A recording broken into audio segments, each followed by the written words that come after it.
Ça, c'est moi, en train d'essayer de faire la mise au point de ma caméra juste à côté d'une tornade en formation dans l'Oklahoma. Mais pour vous dire comment on en est arrivé là, revenons un peu en arrière.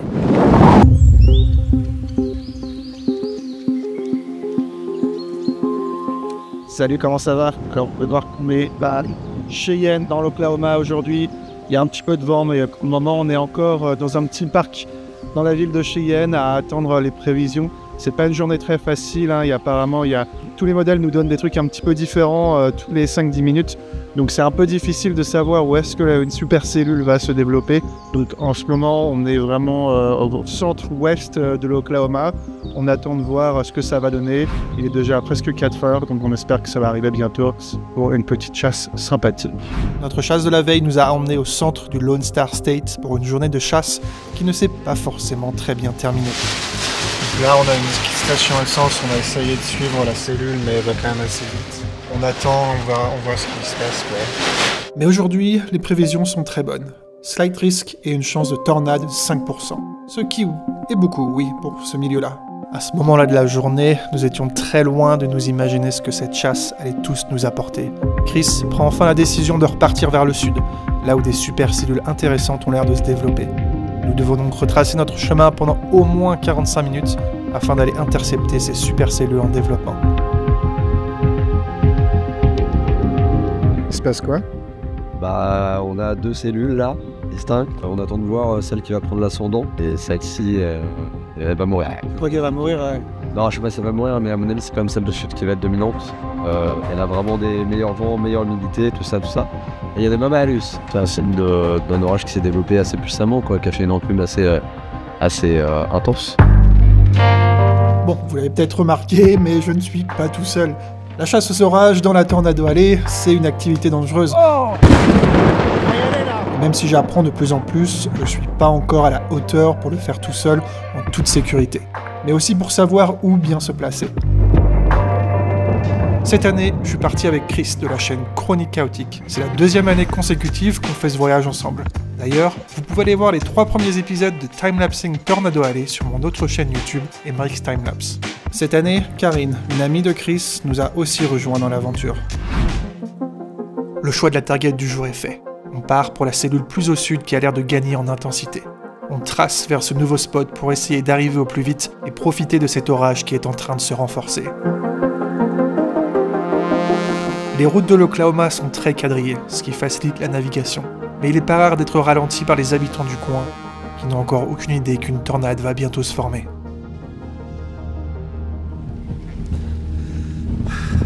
Ça va, Chris? Ça va. Voilà, on est devant la cellule là qui commence.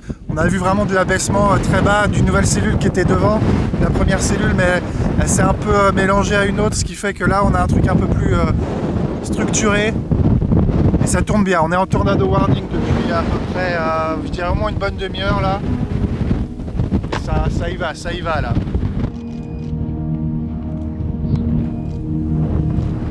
Je suis pas encore habitué à cette caméra là. Il y a une grosse rotation qui n'est pas là où ça devrait être normalement. Ça attend plus à ce que ce soit par là, mais c'est plus vers le fond. C'est dur à dire, ça a vraiment été des prévisions assez difficiles pour en arriver là. Wow, le vent qui se lève. Je suis toujours en train de faire mon timelapse là, 1.3 secondes d'intervalle. Je pense que ça va être le premier bon timelapse de cette saison. Et il y a des grêlons, c'est de la grêle.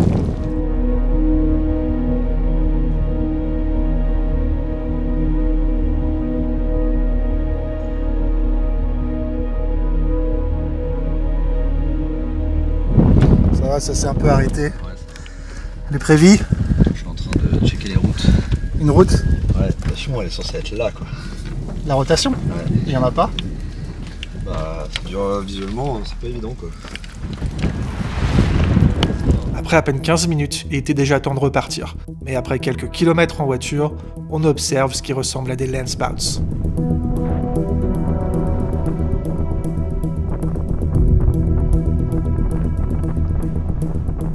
On n'était pas vraiment sûr de ce qu'on voyait, mais la seule certitude, c'est qu'il y avait de nombreuses rotations juste devant nous. Et bien que nous soyons presque les premiers sur les lieux, cela n'allait pas durer longtemps. Je disais qu'il n'y avait pas beaucoup de chasseurs, et ça y est, ils arrivent par derrière, avec plein de mouches en même temps. On sentait bien que la cellule commençait à se renforcer, et il était temps encore une fois de se replacer en essayant d'aller plus près de la rotation.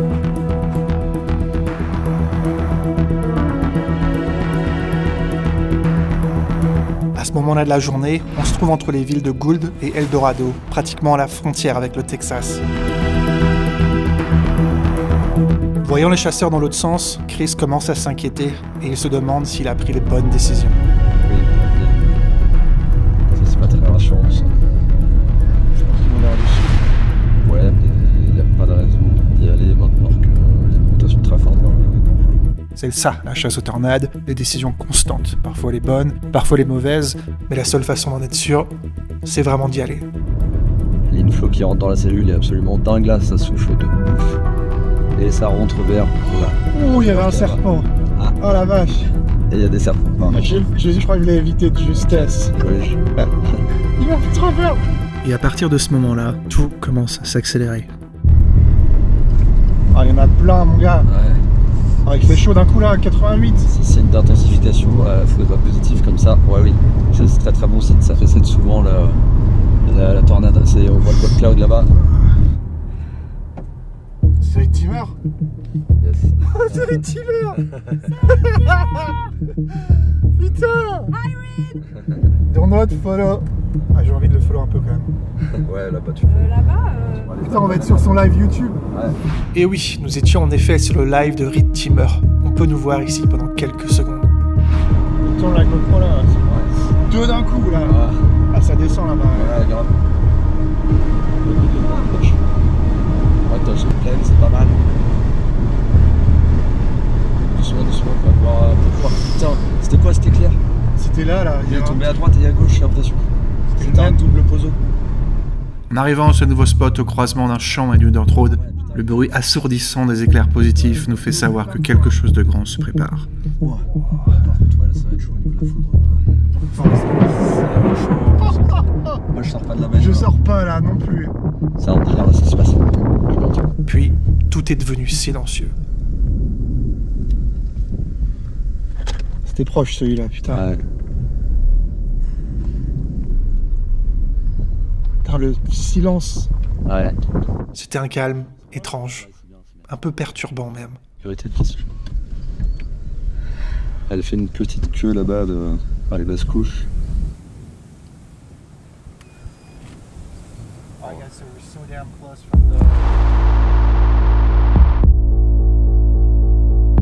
On attend, on observe, on se doute que quelque chose va arriver, mais on ne sait pas trop quoi encore. Notre position est plus que parfaite au plein cœur du crochet de la supercellule, qui nous permet d'être au plus près de la tornade en formation. Là, ça pourrait faire quelque chose là. D'ailleurs, il y a un tuba, je crois, au milieu.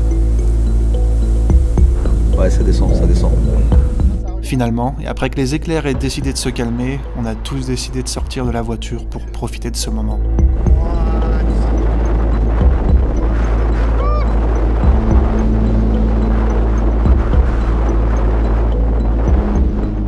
À ses débuts, on peut bien voir que la tornade a un peu de mal à se structurer complètement, mais touche terre à plusieurs reprises avec plusieurs vortex visibles. Insane. Ça va retomber encore, ça va retomber.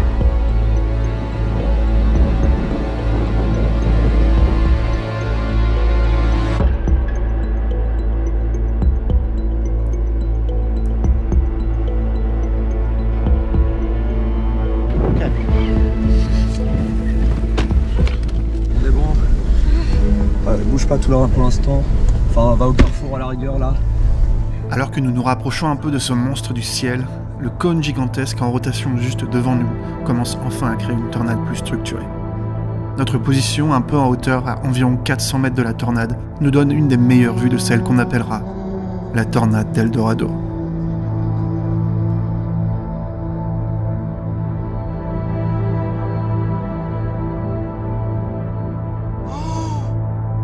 Holy crap.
Après plusieurs minutes, la tornade commença doucement à disparaître, se dissimulant peu à peu derrière les rideaux de pluie à l'horizon.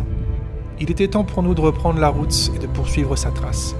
Cependant, la chance qui nous avait tant souri jusque-là allait bientôt tourner, nous plongeant dans une série de défis imprévus pour le reste de la journée.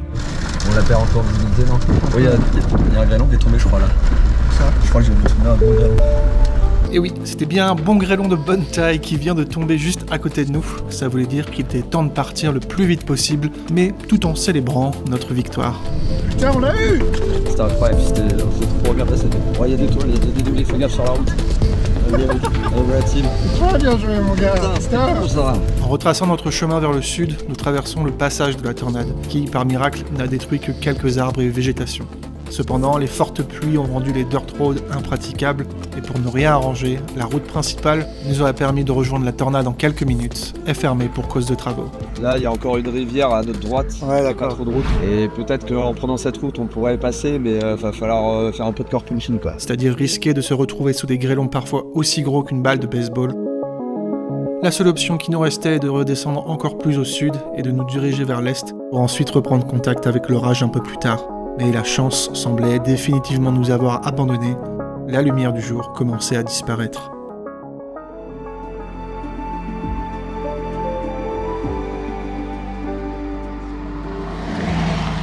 On a fait un intercept de malade de notre côté. Pendant que Chris essayait de joindre des collègues français qui étaient aussi dans la zone, et sous les regards légèrement inquiets des habitants du coin, de nombreux chasseurs de tornades comme nous attendaient de voir comment la situation allait évoluer.